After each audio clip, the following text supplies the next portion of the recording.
y es una delicia estar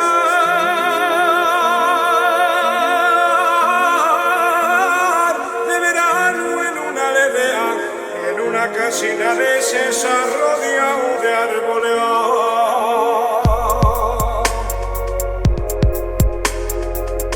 Y cuando sale la aurora,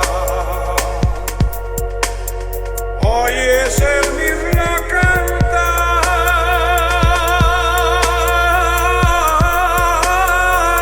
la zanica y el pinzón, el veranín y el raetán.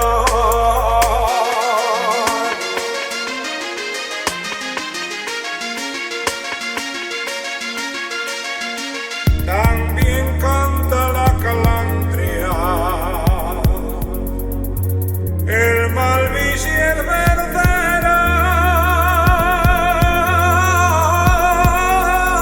y encima un pigo y un orrio, oigo chillar al burio.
José González, el Presi, nacido en Gijón en el año de 1908.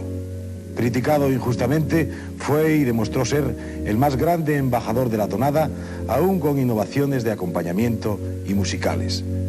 Es hoy nuestro homenaje a su persona y a su canción.